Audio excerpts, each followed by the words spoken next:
전두환 씨가 세상을 떠났습니다. 과거에 저질렀던 모든 잘못을 사과하고 그리고 국민들 앞에 사죄했으면 좋았을 텐데 그런 기회 영영 다 놓쳐버리고 결국 세상을 떠났습니다. 얼마 전에 같이 했던 노태우 씨도 세상을 떠났었죠. 가만히 생각해 보면 그 엄청난 권력을 휘두르던 그들도 결국은 때가 되니까 하나님의 부르심을 받고 세상을 떠날 수밖에 없다는 생각을 해봅니다. 그 정말 말로 표현할 수 없는 엄청난 악을 범하고 국민들을 그토록 두렵게 만들고 고통스럽게 만들었던 그 사람들도 때가 되면 세상을 떠날 수밖에 없습니다. 그런 악한 사람들만 떠난 게 아니라 선한 사람도 떠나고 가난한 사람도 떠나고 부자도 떠나고 우리는 때가 되면 다 하나님의 부르심을 받게 되어 있습니다. 사람만 그런 게 아니라 하나님께서 창조하신 모든 것들은 다 때가 되면 그 수명을 마치게 되어 있습니다. 풀 한 포기도 새 한 마리도 모든 동물들 뿐만 아니라 이 지구, 이 우주도 하나님께서 만드신 것이기 때문에 때가 되면 끝나게 되어 있습니다. 그래서 이 세상에는, 이 우주에는 종말이 있습니다. 마지막이 있습니다.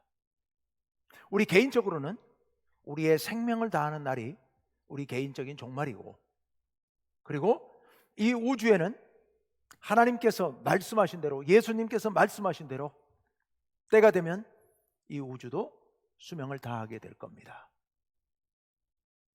그날이 언제인지는 모르죠. 하지만 하나님께서 분명히 말씀하셨고 약속하셨고 예수님께서 약속하신 그 날, 그 마지막 날, 성경에 보면 그날에 대한 말씀들이 많이 나와 있죠. 그래서 우리 기독교인들은 그날을 모두 믿는 사람들입니다. 종말을 믿는 사람들입니다. 예수님이 다시 오시고 그리고 심판이 있고 그리고 이 우주에 종말이 오게 될 겁니다. 그런데 성경에는 예를 들어 데살로니가전서, 또 요한계시록, 또 구약의 예언서, 이런 데는 종말에 대한 말씀들이 많이 나와 있긴 합니다만은 그 말씀만 가지고는 종말에 어떻게 올 것이며 그 종말 이후에 전개될 세상에 대해서 명확하게 상세하게 설명해 놓지는 않았습니다. 그 성경에 있는 종말에 대한 모든 말씀들은 그 종말의 구체적인 실상에 대한 말씀들을 하신 게 아닙니다.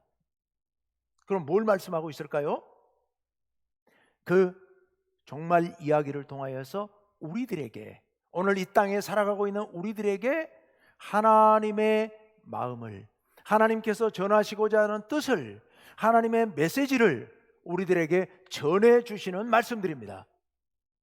그래서 우리가 그 말씀들을 읽으면서 종말의 때가 어떻게 될 것이다 라고 상상하는 것보다는 그 말씀을 주신 그 하나님의 뜻을 우리가 깊이 깨닫고 하나님께서 우리에게 무엇을 말씀하시려고 하는지 그것을 깨닫는 게 대단히 중요합니다.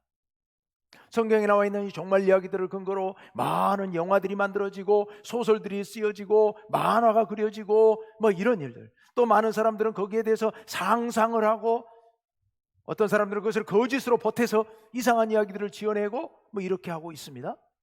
그렇기 때문에 우리는 이 종말의 때 어떤 일이 전개될 것이며 우리는 어떻게 준비해야 될 것인가에 대해서 분명한 생각을 갖고 있어야 하죠. 오늘 이 대림절 첫 번째 주일을 맞이해서 오늘 우리에게 주어진 이 본문 말씀, 누가복음 21장 말씀에서 종말의 때에 대한 예수님의 말씀이 여기 기록이 되어 있습니다. 우리가 이 말씀을 우리가 함께 보면서 예수님께서 종말의 때 우리가 어떻게 준비하고 어떻게 살아가야 할 것인지 그 말씀하신 것을 깊이 새겨보는 시간이 되었으면 좋겠습니다. 오늘 말씀에 보면 누가복음 21장 25절 말씀 시작부터 이런 말씀이 나오고 있습니다. 25절 말씀 우리 함께 읽어봅시다. 시작. 1월 성신에는 징조가 있겠고 땅에서는 민족들이 바다와 파도의 성난 소리로 인하여 혼란한 중에 곤고하리라. 아멘. 1월 성신, 즉 하늘에 있는 해와 달과 별들의 엄청난 징조가 있겠다. 놀라운 변화가 일어날 것이다. 해가 변하고 달이 변하고 별이 변하는 이런 우주적인 큰 변화가 일어날 것이다 라는 말씀이에요. 또 땅이 변하고 바다가 변하는데요, 바다와 파도에 성난 소리가 있을 것이다. 아주 간단하게 생각하면 대규모의 쓰나미가 몰려오게 될 것이다. 과거 우리 인도네시아에 또 일본의 쓰나미로 인한 재앙 우리 알고 있지 않습니까? 일본 쓰나미로 인해서 일본 그 지진 해일로 인하여서 원전이 문제가 되는 통에 지금까지도 그 문제가 지금 남아있는 것 아니겠습니까? 그런데 그런 것들은 아주 작은 일이죠. 전 우주적으로 이런 놀라운 변화가 일어나게 될 것이다 라고 말씀하십니다. 26절요. 함께 시작. 사람들이 세상에 임할 일을 생각하고 무서워함으로 기절하리니 이는 하늘의 권능들이 흔들리겠습니다. 마지막 줄에 하늘의 권능, 이게 이제 하늘에 있는 해와 달과 별들, 그런 것들을 얘기하는데 그런 것들이 온통 뒤흔들리게 될 것이다 라는 얘기입니다. 여러분, 태양에 흑점의 변화만 와도 지구상에 엄청난 자연재해가 일어납니다. 그런데 그런 모든 것들이 흔들리고 떨어지고 부딪히고 난리가 벌어질 것이다 라는 그런 말씀입니다. 이게 여러분 국지적으로 좁은 부분에서 작은 부분에서 일어나는 게 아닙니다. 이거는 하나의 징조일 뿐입니다. 33절 말씀 한번 띄워주세요. 다 같이 시작. 천지는 없어지겠으나 내 말은 없어지지 아니하리라. 네. 천지가 없어진다고 말씀하십니다. 이 우주가 파멸돼 버리고 만다는 얘기입니다. 아무것도 남지 않는다는 예수님의 말씀입니다. 천지가 없어지겠다. 35절요. 다 같이 시작. 이날은 온 지구상에 거하는 모든 사람에게 임하리라. 이 재난을 피할 사람은 지구상에 단 한 명도 없다. 모든 사람에게 이 재앙이 임하게 될 것이다 라는 말씀이에요. 어느 한 부분에서 일어나는 자연재앙 뭐 이런 수준이 아니라고요. 이 지구가, 이 우주가 생명을 끝내는 그날이 오게 될 것이다 라는 그런 말씀이에요. 자, 그런데요, 이런 일이 일어날 때 사람들은 어떤 반응을 보일까? 오늘 본문에는 두 가지 반응에 대한 말씀이 나옵니다. 사람들이 보일 반응 두 가지가 나와요. 첫 번째로 우리 25절 말씀 다시 한번 띄워주세요. 25절 말씀. 1월 성신에는 징조가 있겠고 아까 땅에서는 바다와 파도의 성난 소리, 이거 제가 말씀드렸습니다. 그런 일이 벌어질 때 사람들은 어떻게 되느냐? 민족들이, 그 다음 마지막에 뭐라고요? 혼란한 중에 권고하리라 라고 말씀하십니다. 모든 사람들이 당황하고 놀라고 불안해서, 그래서 거의 정신이 나간 상태예요. 기절하는 상태. 그 다음에 바로 26절 말씀에 그런 말씀이 나오죠. 26절. 사람들이 세상에 임할 일을 생각하고 무서워함으로 기절하리니. 사람들이 기절해서 정신을 잃어버리게 될 것이라는 얘기입니다. 여러분, 안 그렇겠습니까? 지진만 크게 나서 이 땅만 막 흔들려도요, 이거 정말 감당 못할 두려움에 휩싸이게 될 겁니다. 우리는 다행히 그런 지진을 경험해보지 않고 살아서 천만 다행입니다만은, 여러분, 지진이 나서 땅이 막 흔들리고 건물이 흔들리고 무너지고 땅이 쩍쩍 갈라지고, 여러분 어떻게 하시겠습니까? 어디로 도망가겠습니까? 길바닥이 쩍쩍 갈라지고 운동장이 막 깊이 호랑이 패이고 갈라지는데 여러분 어디 가서 숨겠습니까? 건물로 들어가자니 건물이 무너져서 나를 덮칠 것 같고요, 길로 가자니 길바닥이 쩍 갈라져서 내가 땅속에 들어가 버릴 것 같고요. 이건 정말 말로 다 할 수 없는, 도저히 표현할 수 없는 그런 공포. 그래서 사람들이 기절하게 될 것이라는 얘기입니다. 기절하게 될 것이다. 차라리 기절하는 게 나을 수도 있는 상황이죠. 여러분, 2010년도에요 아일랜드에서 화산 폭발했습니다. 화산 활동이 되었으면 거기서 연기가 품어져 나왔는데요. 화산재가 품어져 나왔는데요. 그걸로 인해서 몇 달 동안 유럽의 항공교통이 완전히 마비됐습니다. 비행기가 뜨지를 못하는 거예요. 화산에서 나오는 그 화산 연기, 화산재로 인해서 유럽 하늘이 덮어가지고 시커멓게 덮어가지고 비행기가 다닐 수가 없게 돼버린 겁니다. 이건 이제 하나의 학설입니다만은 지구상에서 공룡이 다 사라진 이유가 뭘까? 여러 학설 중에 하나의 학설에 불과합니다만 이런 학설이 하나 있어요. 멕시코에 유카탄 반도라고 하는 굉장히 큰 반도가 있거든요. 거기에 대형 운석이 오래전에 떨어진 흔적이 지금도 과학적으로 증명이 됩니다. 근데 그 운석이 떨어지면서 그 충격으로 인해서 지구상에 자연재해가 일어나면서 그걸로 인해서 공룡이 멸종했을 것이다. 이렇게 이런 학설이 있습니다. 물론 뭐 누구도 증명할 수는 없습니다만은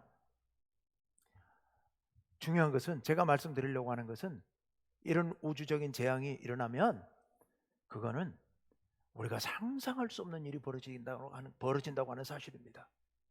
누구도 피할 수도 숨을 수도 없는 그런 상황이 전개되게 될 겁니다. 이런 상황이 왔을 때 우리들 대혼란에 빠지게 됩니다. 공포감에 휩싸이게 될 것이고요. 우울해지고 불안해지고 두려워서 어찌할 줄을 모르는 그런 상황에 빠지게 될 겁니다. 제가 서울에 있을 때 그때 전쟁 남북 간에 갈등이 좀 생기고 이러면서 막 라면 사재기하고 이런 일이 벌어졌거든요. 제가 가만히 생각해 봤습니다. 라면 저거 사다가 어떡하려고 저럴까 하는 생각을 해봤습니다. 물론 생라면으로 씹어 먹을 수는 있겠구나. 왜 그거 못 끓여 먹죠. 여러분, 전쟁 나면 전기 끊길 겁니다. 수도 마비될 겁니다. 전기와 수도만 끊겨버리면 지금 오늘날 우리 여러분 어떻게 살겠습니까? 아파트에 어떻게 살겠습니까? 화장실을 쓸 수가 있겠습니까? 라면을 끓여 먹을 수가 있겠습니까? 아무것도 할 수 없는 거예요. 아무것도 할 수 없어요. 한강에 물 기르러 가야 되겠구나. 자, 그런 생각했습니다. 그러면 어떻게 해야 될까? 시골로 도망치는 수밖에 없겠구나. 시골로 도망을 치겠습니까? 어림도 없는 얘기야. 차 몰고 시골로 도망치려고 집에서 나와서 100m나 갈까 싶어요. 전부 차 몰고 나오겠죠, 도망치려고. 그러면 길이, 서울 시내 모든 도로는 다 주차장으로 변해서 오도 가도 못하고 딱 길바닥에 갇혀가지고 나중에 그러다 보면 차 버리고 도망가는 사람이 수두룩했겠죠. 버려진 차에 막혀가지고 이제 한 발짝도 못 갈 겁니다. 그대로 길에서 죽을 거예요. 그 생각을 해보니까 이거 서울에 살 일이 아니로구나 했는데 하나님께서 다행히 전주로 저를 인도하셔가지고 그래도 여기서는 그래도 도망갈 길이 있을 것 같아요. 잘하면 도망칠 수 있을, 시골로 도망갈 수 있을 것 같아요. 여러분, 이게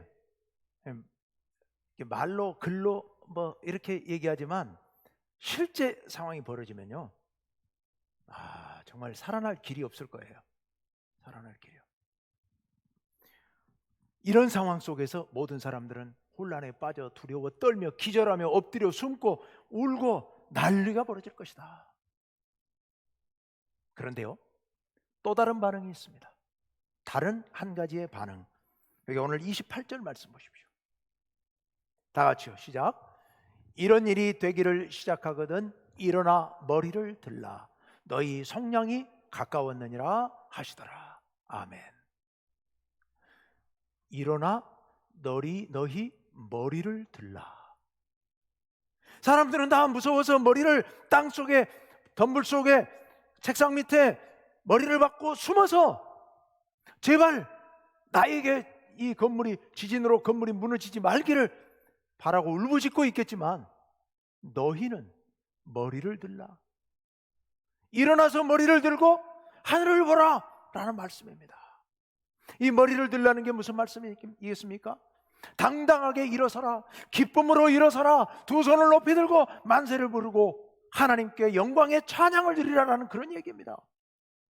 온 세상이 재앙으로 말미암아서 다 무너지고 모든 사람들이 다 죽겠다고 기절하고 쓰러지는 상황에서 너희는 당당히 일어나 두 손 높이 들고 하나님을 찬양하며 기뻐하며 얼싸안고 뛰며 만세를 부르라, 이 말씀입니다. 머리를 들라. 왜요? 너희의 속량이 가까웠기 때문에요. 여기 속량이 뭐겠습니까? 구원. 너희가 구원받을 날이 가까웠다는 신호이니까요. 하나님 나라가 가까이 왔다는 신호이니까요. 그러니 너희 모두는 기뻐 뛰면서 하나님 나라를 맞을 준비를 하라라는 그런 말씀입니다. 27절 말씀으로 돌아가 봅시다. 27절. 그때에 사람들이 인자가 구름을 타고 능력과 영광으로 오는 것을 보리라. 아멘. 여기 인자가 누구겠습니까? 글자 그대로는 사람의 아들인데요, 예수님을 가리킵니다. 예수님께서 오십니다. 어떻게 해요? 구름을 타고 오신다는 얘기는 진짜로 구름을 타고 오신다는 뜻이 아니라 저 하늘의 모든 사람이 다 볼 수 있도록 이렇게 영광 가운데 임재하신다는 그런 의미입니다. 능력과 큰 영광으로 오시는 것을 우리가 보게 될 것이라는 거죠. 우리를 구원하시려, 우리를 하나님 나라로 인도하시기 위하여서 예수님께서 이 땅에 다시 오시는 모습을 우리가 보게 될 것이다 라는 그런 말씀입니다. 한 발 더 나아가서요, 31절 말씀 한번 봅시다. 다 같이요. 31절 시작. 이와 같이 너희가 이런 일이 일어나는 것을 보거든 하나님의 나라가 가까이 온 줄을 알라. 아멘. 여러분, 이러니까 우리는, 다른 사람들은 다 기절에 쓰러지는데 우리는 일어나서 기뻐 뛰며 만세를 부르며 하나님을 찬양하는 겁니다. 왜요? 하나님 나라가 가까이 다가왔기 때문에요. 하나님 나라가 우리 앞에 펼쳐질 것이기 때문에요. 그래서 우리는 머리를 들고 주님을 맞이하며 기뻐하며 찬양하는 겁니다. 그런데 여러분, 우리는 이제 예수님을 믿는 사람들이기 때문에, 우리는 주님의 자녀들이기 때문에, 하나님 나라를 약속받은 사람들이기 때문에 이런 일이 벌어지면, 지구에 종말이 오면, 우주에 종말이 오면 우리는 하나님 나라가 가까운 줄을 알고 기뻐 뛰며 만세를 부르며 찬양하며 영광을 돌리는데 다는 아닙니다. 예수 믿는다고 해서, 예수를 믿었다고 해서, 세례를 받았다고 해서, 교회에 등록을 했다고 해서 다 그런 것은 아니라는 말씀입니다. 다는 아니에요. 왜냐? 34절 말씀을 우리 다 함께 읽어봅시다. 다 같이요. 시작. 너희는 스스로 조심하라. 그렇지 않으면 방탕함과 술취함과 생활의 염려로 마음이 둔하여지고 뜻밖의 그날이 덫과 같이 너희에게 임하리라. 아멘. 뜻밖의 그날이 덫과 같이 너희에게 임하리라. 여기 덫이 뭐예요? 짐승이나 새를 잡는 그런 덫이죠. 짐승이나 새가 무심코 길을 가다가 덫을 밟으면 오므려져서 그 발이 걸립니다. 또는 그물 위에 나무 위에 쳐놓고 밑에 새들이 와서, 아니면 새들이 날다가 뭔가를 건드리면 위에서 그물이 순식간에 내리덮쳐서 덮어 씌우는 겁니다. 이게 덫이죠. 꼼짝달싹 못합니다. 몸을 옴짝할 수가 없게 됩니다. 아무 생각 없이 살다가 주님의 날이 덫과 같이 임하게 되면, 물론 모든 사람에게 다 순식간에 임하지만, 그러나 다는 아니에요. 어떤 사람들에게는 주님의 날이 임하는 것이 덫처럼 임해서 그제서 어떻게 해보려고 하지만 그때는 이미 늦어서 몸부림을 쳐도 점점 더 옥저여 올 수밖에 없다는 얘기입니다. 덫이요. 주님의 날이 그렇게 덫과 같이 우리에게 임할 수 있을 것이다 라는 그런 말씀을 하고 있습니다. 어떤 사람에게 그렇게 임하느냐? 어떤 사람에게요? 스스로 조심하지 않으면요. 스스로 조심하지 않으면 어떤 일이 벌어지느냐? 방탕함과 술 취함으로 마음이 둔하여집니다. 술을 아직 못 끊으신 분들이 혹시 갑자기 그냥 여기 방탕함과 술 취함은 상징적인 의미이고요. 나 술 끊었으니까 괜찮아, 이건 아닙니다. 여기 방탕함과 술 취함은 우리의 마음을 마비시키는 여러 가지 모든 이 세상 것들을 얘기합니다. 우리를 유혹하는 것들, 우리의 마음을 빼앗아가는 것들, 우리로 하여금 뭔가 빠지게 만드는 것들, 술뿐만 아니라 도박, 인터넷, 많은 그런 것들, 그것뿐만 아니야. 내가 좋아하고 마음을 뺏기고 빠져들게 만드는 생활의 주변에 있는 수많은 것들, 이런 것들이 우리의 마음을 둔해지게 만든다는 겁니다. 이게 우리의 마음을 빼앗아가요. 또 두 번째는 생활의 염려로, 생활의 염려가 우리의 마음을 둔해지게 만드는 겁니다. 여기 생활의 염려로부터 자유로우신 분 계십니까? 아마 거의 안 계실 거예요. 우리는 먹고 사는 문제를 늘 생각하고 준비해야 됩니다. 자녀의 문제로 인하여서, 부부간의 문제로 인하여서, 재정적인 문제로 인하여서, 또 여러 직장의 문제, 사업의 문제들로 인하여서 우리는 늘 노심초사하면서 생각하고 염려하고 걱정하면서 살아가고 있습니다.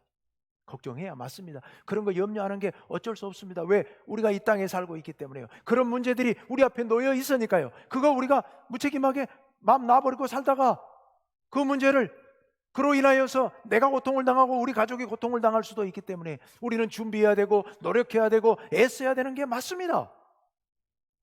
여기서 말씀하시는 건 뭐냐 하면은 과도하게 그 문제에 대한 염려로 인하여서 우리의 마음이 둔해지는 게 문제인 겁니다. 마음이 둔해지는 게요. 우리는 성실하게 우리의 일을 열심히 해야 됩니다. 직장일 열심히 해야 되고 사업도 열심히 해야 됩니다. 가족 간에 어떻게 하면 화목하게 지낼 수 있을까? 내가 어떻게 하면 좀 더 건강해질 수 있을까? 내가 어떻게 하면 사람들과 더 잘 지낼 수 있을까? 우리 생각하고 또 준비하고 노력하고 하는 거 맞습니다. 그런데 그것이 염려가 되어서 내 마음을 사로잡고 내가 거기에 매여서 마음이 둔해지게 되면 이거는 안 된다는 얘기입니다. 이거는 대단히 위험하다는 얘기입니다. 우리의 마음이 둔해지게 되면요, 우리의 마음이 둔해진다는 얘기는 무슨 얘기겠습니까? 하나님께 대하여서 우리의 마음이 예민해지지 않았다는 얘기입니다. 늘 걱정 안고 살아갑니다. 그러다 보니까 오늘 이렇게 예배드리러 교회에 와가지고 앉아있는데 1시간 예배드리는데도 순간순간 그 일이 생각나는 겁니다.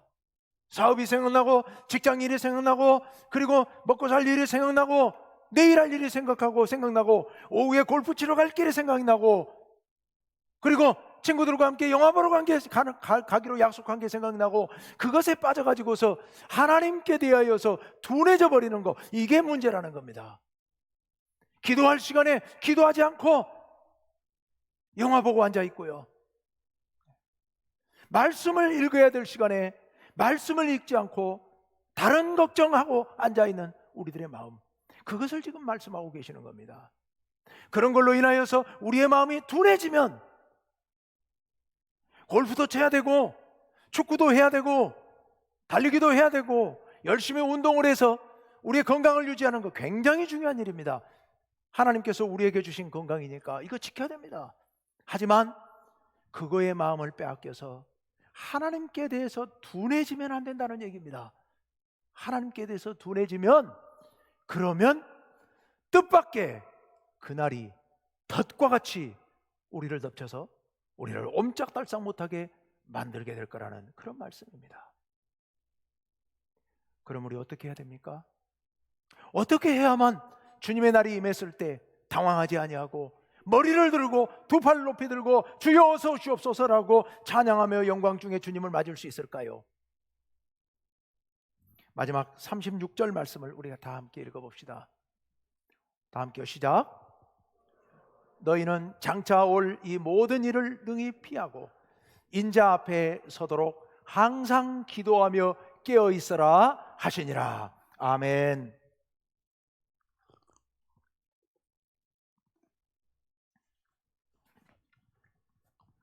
이 모든 어려움에 빠지지 아니하고 인자 앞에 서도록, 즉 예수님 앞에 당당하게 기쁨으로 반갑게 두 팔 벌려 예수님을 맞이할 수 있도록 우리의 목표. 그런데 그러려면 어떻게 해야 할 것인가? 항상 기도하며 깨어 있어라. 깨어 있기 위해서 기도하라는 뜻이 아니고요, 기도하기 위해서 깨어 있으란 말씀이에요. 기도하기 위해서 깨어 있으란 말씀입니다. 이 말의 의미는. 근데 여기서 늘 그러면 기도만 하라는 얘기냐? 그런 뜻이 아니에요.